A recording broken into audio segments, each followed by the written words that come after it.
from Comstock. It's the Sunday Morning Show with Todd Jones. On our show today, a trio of dads. The experienced one, Tom Shantz. The newcomer, Dan LaFond. And our very own professional parent vlogger, Eric Eldred. And as always, Heidi Graham and the Sunday Morning Band. Now put your hands together for our host, a man whose beard grows in 3 colors at once, Todd Jones.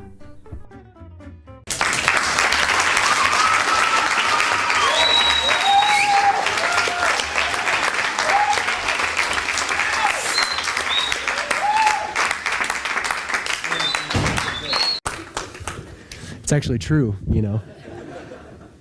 Well, thanks for being here. We got a great show for you today for our very special Father's Day episode. I'm really excited that you all made it out here. So, a fool spurns a parent's discipline, but the one who heeds correction shows prudence. Proverbs 15:5. All right, so it's with great pleasure and great distinction that I invite our first guest up, a member of our very own Sunday Morning Band, Dan LaFond.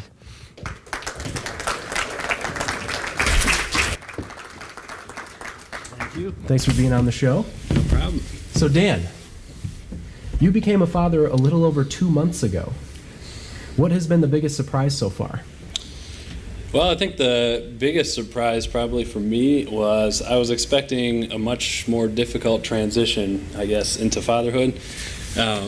People talk about how tough the beginning can be with sleepless nights and all this kind of stuff, but really hasn't been that bad for us. I think a lot of it is, we have so much love for this new life that, even though we may be up late and all this stuff, it's not a bad thing. I mean, I'm happy to be up spending time with him, but I mean, he also sleeps a lot too, so it's maybe we have it lucky. I'm not sure, but he sleeps most of the way through the night, so you can't complain too much. As long as our sleep isn't too interrupted, I think a lot of things can go wrong, and it won't be a problem for us.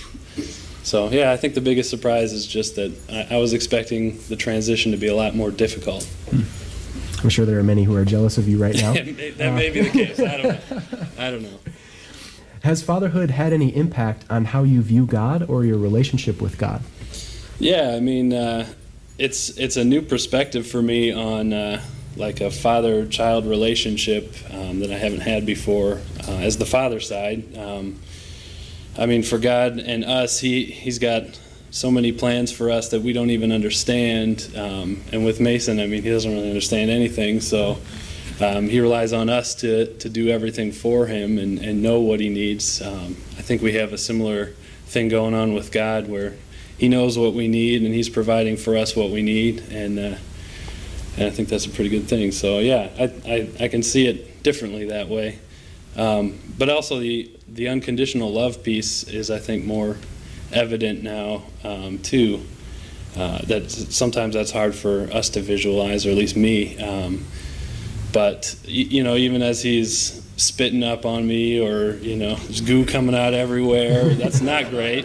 But it's still, we still love him unconditionally, and so I think that gives me a new perspective on that too, and it's pretty neat. Yeah. So what was the most helpful advice that you ever received to prepare you for fatherhood?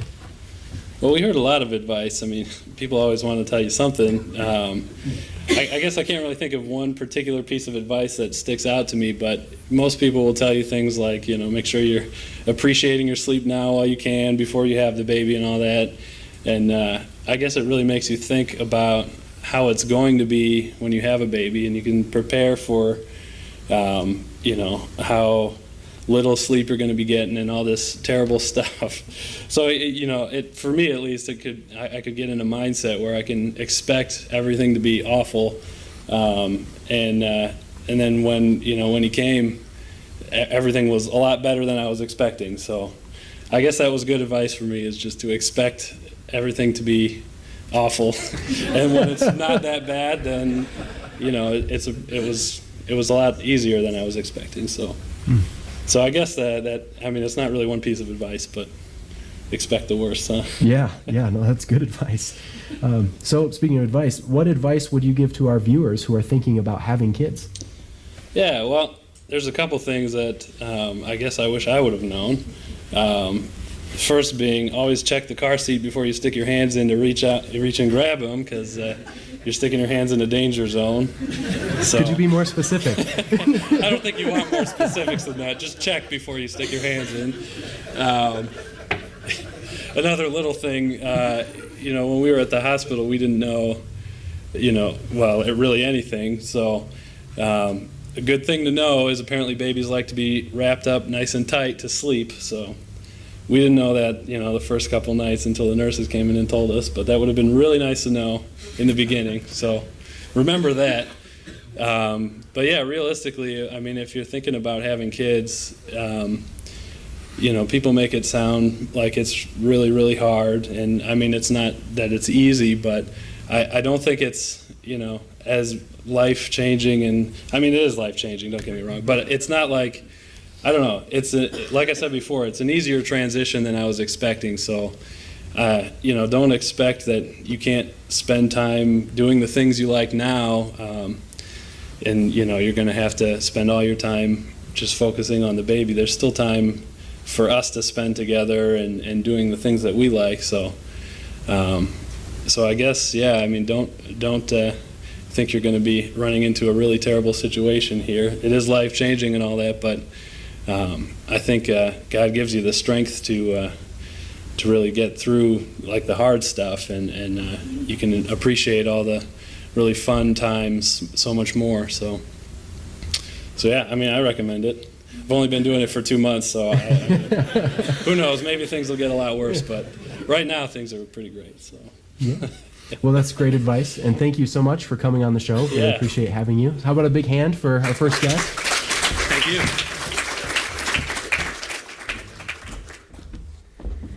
So our next guest comes to us all the way from the sound booth.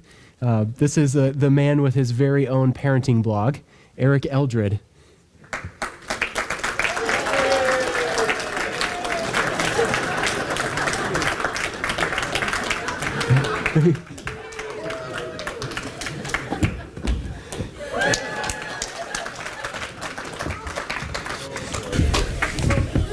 Tom Cruise would be jealous of that entrance. Well played. Yeah.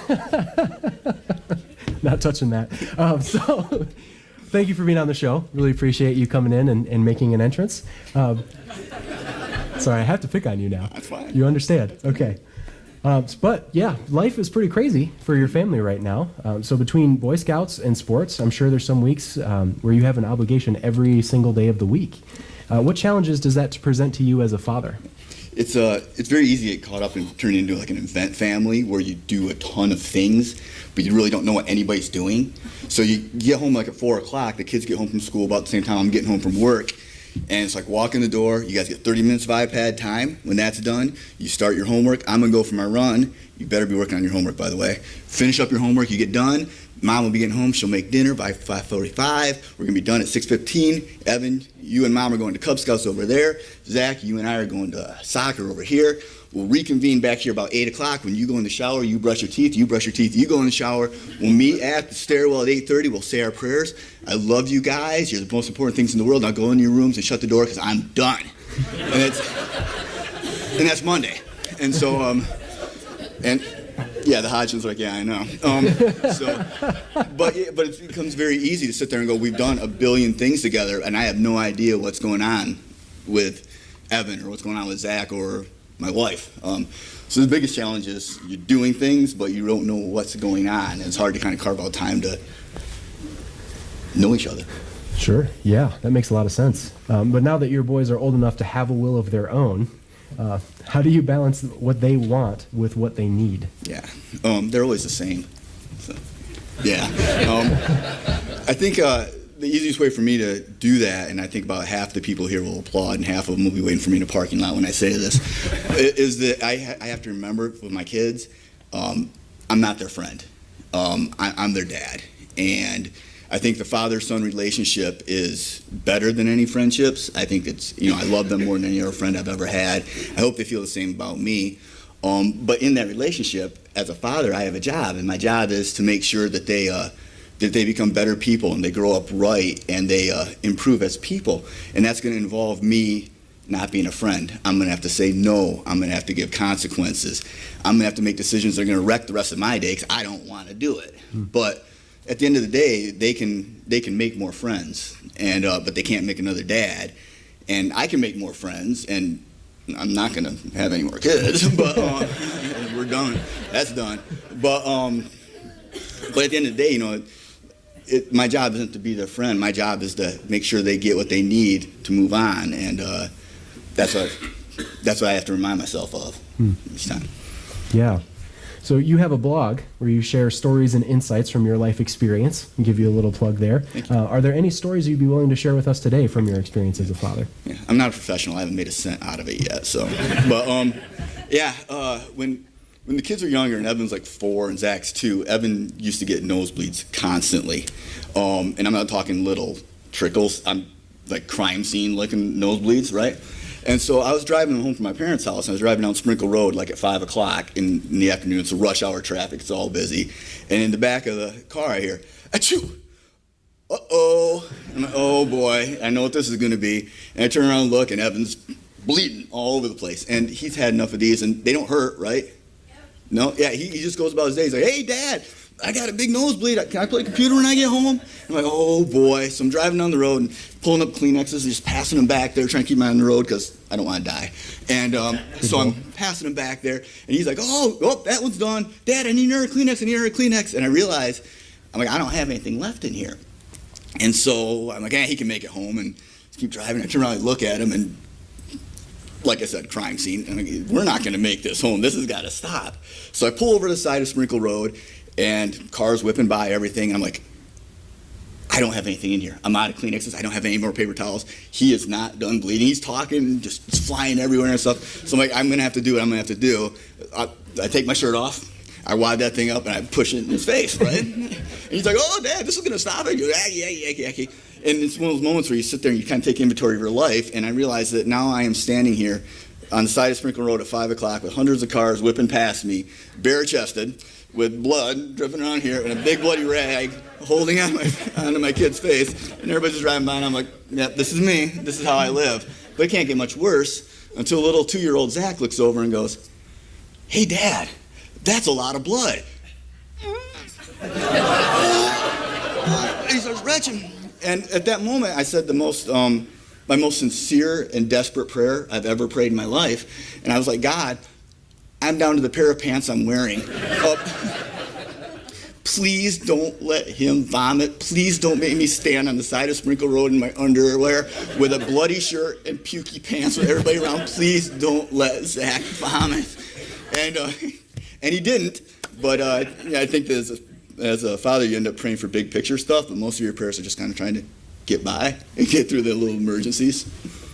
I don't know if I'd call that a little emergency, but thank you for sharing that. What advice would you give to busy fathers who are trying to keep track of all the moving parts? Right. I look at it 2 ways. Strictly from an administrative standpoint, in terms of like getting fees in and getting where you need to do and make sure your carpools are set and everything like that. I have no advice because I married an incredibly talented woman who's gifted in that area, who excels in that area, who finds things for kids to do that I never would have, and just makes their world just bigger and better, and mine as well. So I'm fortunate to have a woman I can just put myself in her hands, and she makes our world a better place. So in terms of the administrative part of it, I got nothing for you, except her. Thank you. But in terms of keeping things straight, I think that the one big thing as a father that I work at is we get caught up sometimes in, I got to provide for my family, I got to be a chauffeur, I got to make sure I teach them some things, I got to coach soccer, et cetera, et cetera. We don't really we lose track of looking at ourselves and see what we're not doing well as a man, as a father, as a husband, as a Christian, and we don't necessarily take inventory on what do I need to improve on. And the thing is, kids are incredibly perceptive. They know probably before I do of where I'm falling short and what I'm doing wrong. And I need to be aware of that, because I think that I never ever want my kids to look at me and say, I want to be just like him when I grow up. Because I think that if they set me as that goal, that they're selling themselves short, because there's so much I need to work on and so much that they're going to need to work on. And if they see a 41-year-old man who does things for him but then struggles with patience or loses his temper and he's not always as grateful as he needs to be for the blessings he's have, and if they see me going, I'm okay with that, that gives them permission not to try to improve and not to become better at that. So I don't want them to see me as a goal to obtain, to be just like me.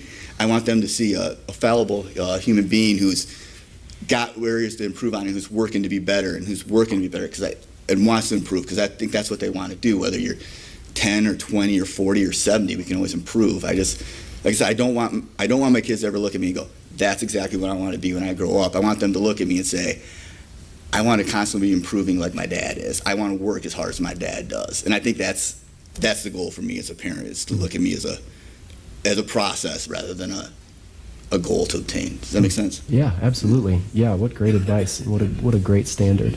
Well, thank you so much for being on the show. Really appreciate you coming in and sharing some stories with us. Can you give Eric a big hand?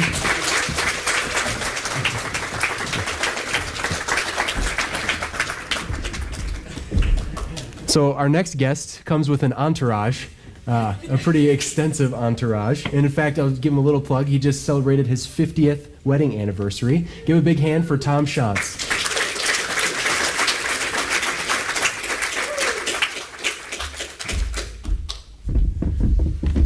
Thanks for having me on the program. No, thank you for being here. It's a real privilege to have you here. I'm very excited to have you on the show. I understand not trying to top Eric's entrance as well. I can appreciate that. So you have two kids. Actually, both of them are here. They've been out of the house for a while now. They're both doing very well. They both have their own families and their own routines. Mm-hmm. What things do you do to stay connected to them as a father? Well, Matt helped us out some, because he would call every Sunday night. We could always expect a call. Now, last few months he hasn't been on the ball on that. Accountability. But my wife does a lot of it. She does the email and looks on Facebook, so she's always saying, here, watch this video, or read this email, keep in contact that way. When they were growing up, we did things like old-fashioned night, where we cut the circuit breaker, turned all the power off, and so you didn't have any TV to watch, but you all had to talk or read a book by candlelight or something.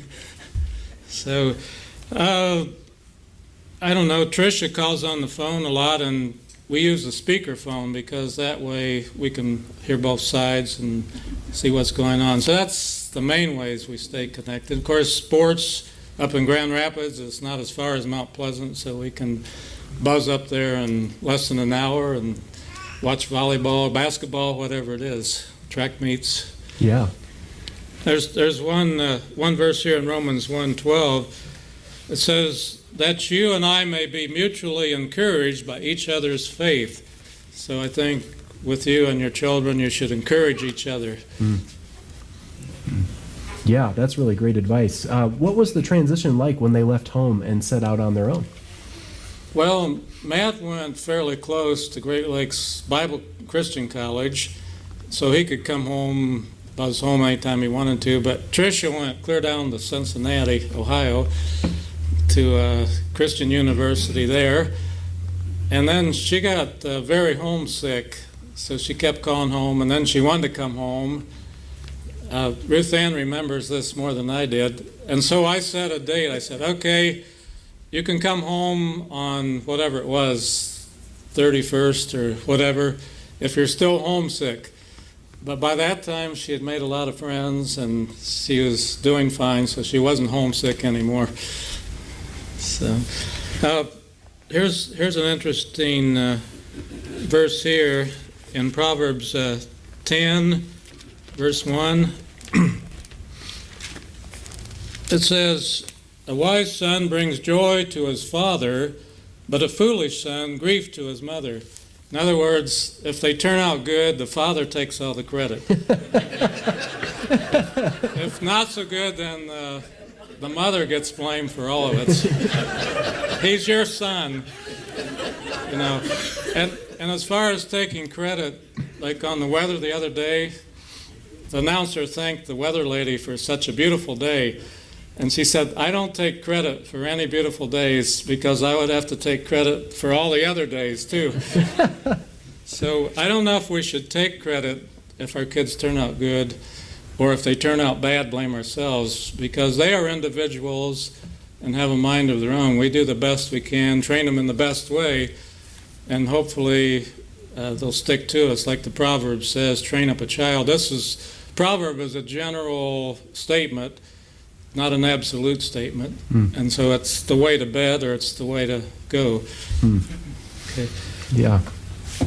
So Colossians 3:21 says, fathers, do not embitter your children or they will become discouraged. Can you reflect on this passage now that you're on the other side of raising children? Okay, 3:21 here. Uses embitter in this translation, but one translation I have says, provoke not your children to anger. One day I was in a fast food restaurant, and a family came in, and so the family was getting the food, but there were two boys, maybe 8 or 10 years old. They got a table picked out, and they brought ketchup for the French fries and set out, and napkins. Well, when the dad came out with the food, he looked at him, let's not sit there, let's sit over here. And so the poor kids had to try and move the ketchup over there and spilled the ketchup. And there was no reason to go to another table because the table they picked out was fine. What he should have said was, hey, this is great. You found us a table. You got the ketchup here, the napkins. We really do appreciate that. But that isn't what he did. He provoked his children. And if he does that all the time, then they're going to be angry in their lives. Yeah, what advice would you give to fathers as their children are becoming more independent? Well, Acts 21:14 says, the Lord's will be done, and we know it's the Lord's will. You shall leave your father and mother and be joined to your mate. So our goal is independence. Try to teach them everything to be independent, whether it's, for example, money, and like Ben said last week, teach them to save some, to give some, and to spend some. And so we got to teach them in all areas. I saw a list one day of like, I think it was like 30 things you should teach your children before they leave home. And one was like how to change the oil in your car. Well, with Tricia, we tried to teach her how to check the oil. And I kind of made a mistake on it. I told her, wait till your vehicle sits a long time and then pour out the stick and look at it, see where the full mark is and the empty mark. I should have told her, to wipe it off and put it back in, because I think she checked it too soon and there was oil on it. Yep, there's oil on it. So she would come home from college with no oil on the dipstick. Well, I thought that was pretty much over, but 2 weeks ago, Matt checked her oil, and there was no oil on the dipstick.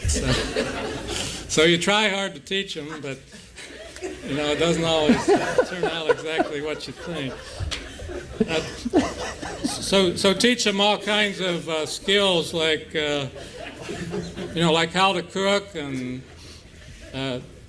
I know in home economics one day they said, okay, all the boys are taking home economics and all the girls are taking shop this time, because boys need to learn how to cook breakfast and other foods. So I think it's a good idea. So you're trying to work yourself out of a job by teaching them to do their jobs. 1 Corinthians 16:13 says, do everything in love. So in all your training and teaching, you're doing it in love. Your goal is to train them and get them to have independence. Not do everything for them, but show them how and work with them and help them. I know my dad taught us boys. We started out with a Model A on how to grind valves, and he taught us how to go fishing and taught us ministry stuff too, because he was a minister, and he would always say how important it was, like to make hospital calls and to do this and do that. Another thing to teach your children is how to deal with nosebleeds. The answer is you stuff tissue up in your nostrils, and the fiber in the tissue coagulates, or whatever you call it, with the blood and stops the nosebleed. So Yeah. teach them all those things. Or you could have your nose cauterized like I did. That was a painful Yeah, way to end the okay. nosebleeds. Well, thank you so much for coming on the show. Really Okay. appreciate it. Can everybody give Tom a big hand?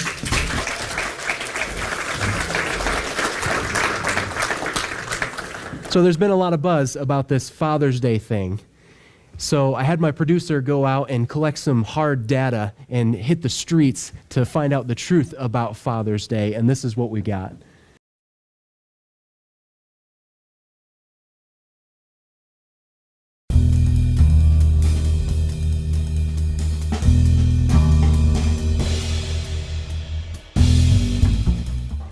I don't know. I think he's 34. 40. I don't know.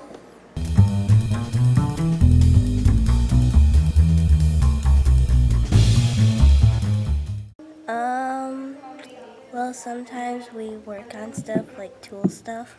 Usually we play acrobat. That's like something acrobat. Do bike rides and stuff together sometimes. We jump in the pool together. Go to the campus house. Go fishing.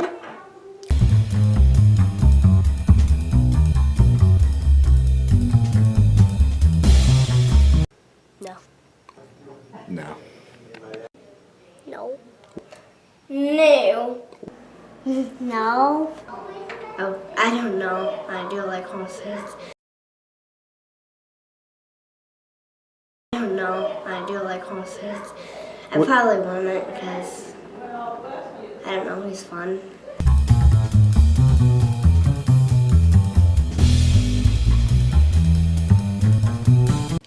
Cause he says it. He hugs me. Because he has fun with me. He gives me hugs. He gives me hugs? Well, I just know. He loves me. Our hard-hitting journalist on the street. All right, we're transitioning into our final segment for the show today. This is what we've been calling Talks with Todd. It's my opportunity to kind of sum everything up and be able to wrap up and move on for the rest of the service. So I don't have much to share with you today. I just wanted to read a scripture and just highlight the character of God a little bit as we move forward, thinking about God as our Father. This comes from Matthew 7, verse 9. Which of you, if your son asks for bread, will give him a stone, or if he asks for a fish, will give him a snake? If you, then, though you are evil, know how to give good gifts to your children, how much more will your Father in heaven give good gifts to those who ask him? So in everything, do to others what you would have them do to you, for this sums up the law and the prophets. And you're like, it's Father's Day. He's calling us evil. That's crazy. But the whole purpose of that little narrative piece that Jesus does there is to talk about prayer and asking God for things. And if us, though we're broken, though we make mistakes and we don't always put all the pieces together correctly, if we're capable of generally doing what's best for our kids and doing good things to them, how much more is God like that? And one of the things that Tom pointed out toward the end of our time there was, the role of a father is to raise their children to be independent. And when I think about that with God, I wrote this phrase down because I worded it carefully. God is raising us to be independent, not independent from him, but independent of the need for correction. We'll always need God, just like you'll always need your parents in some form or another, whether it was the upbringing that they gave you in the past or something that they're currently doing. We always will need God, but God is training us in order to become independent people, capable of doing what's right and doing good on our own, so to speak, so that we don't have to constantly check in and find out what the right thing to do is. He's told us what is right, and he expects us to be able to work towards living up to that standard. And so on Father's Day, it's our opportunity opportunity to appreciate fathers and to appreciate men in general, even those who aren't fathers. It's a good opportunity to be reminded about God's character and about the way that God gives good gifts to his children, how much God cares about us. As Dan was describing, the unconditional love of a father is just a fraction of how we might understand God's love for us. So let's pray. God, we thank you again for the second week in a row for adopting us as your children. It's humbling to think that you want to be our Father. It's even more humbling to think that you're a better Father than even the fathers who are wonderful in this room. God, please continue to take care of our needs and teach us to be independent. We're so grateful for all that you do. Pray this in Jesus' name. Amen.